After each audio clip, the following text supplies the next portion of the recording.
জাতীয় সংসদ নির্বাচন সামনে রেখে অংশীজনদের সাথে সংলাপ করছে নির্বাচন কমিশন। মঙ্গলবার দিনব্যাপী ৮১টি দেশীয় পর্যবেক্ষক সংস্থার প্রতিনিধির সাথে সংলাপ করে ইসি।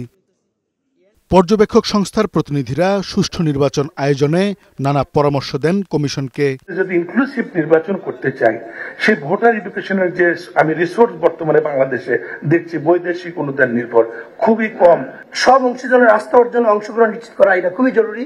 ডিসেবল পার্সন যে তাদের জন্য জায়গা একটু ব্যবস্থা করা হয়। ফ্যাক্ট চেকিং এর একটা প্ল্যাটফর্ম নির্বাচন কমিশন চালু করতে পারে কিনা। পর্যবেক্ষকদের নিরাপত্তা নিশ্চিত ও নির্বাচন কমিশনের সকল কার্যক্রম জটিলতা ছাড়া সম্পন্ন চান তারা। আমাদের যে পর্যবেক্ষক বৃন্দরা থাকবে তাদের কার্ডটা যেন 3 দিন আগেই দেওয়া হয়। যদি কোনো প্রশিক্ষণ ম্যানুয়াল আপনাদের থেকে থাকে, এটাও যদি দিয়ে দেওয়া যায় তাহলে কিন্তু আমরা নিজেরাও এক প্রশিক্ষণ নিতে পারবো। জাতীয় নির্বাচনের যে ভোট হচ্ছে পাশাপাশি গণভোট হচ্ছে, এই বিষয়ে আমার মনে হয় যে পর্যবেক্ষকদের সাথে নির্বাচন কমিশনের এক চমৎকার একটা সংযোগ দরকার, অ্যাওয়ারনেস দরকার, যেটা আমরাও পর্যবেক্ষক হিসেবে ভোটারদেরকে অ্যাওয়ার করতে পারি। স্ট্রাকচার্ড হওয়া দরকার, যে সহযোগী কেমনে করবেন এটা একটা অ্যাফোর্ডেবল হওয়া দরকার।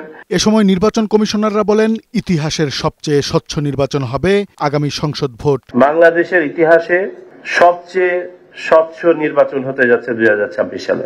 এই স্বচ্ছতার ব্যত্যয় যারা ঘটাবে তাদেরকে নির্বাচন কমিশন ন্যূনতম ছাড় দিবে না। প্রধান নির্বাচন কমিশনার বলেন, নির্বাচনে পর্যবেক্ষকদের সহযোগী হিসেবে চায় কমিশন। রাজনৈতিক সম্পৃক্ততা থাকা কাউকে পর্যবেক্ষক হিসেবে নিয়োগ না দেওয়ার আহ্বান জানান তিনি। যদি কোনোখান থেকে একটা রিপোর্ট আসে যে আপনার ইলেকশন অবজারভার এটা রাজনৈতিক দলের পক্ষ হয়ে কাজ করছে, এখানে ইনফ্লুয়েন্স করছে, তাহলে কিন্তু great damage down to your reputation.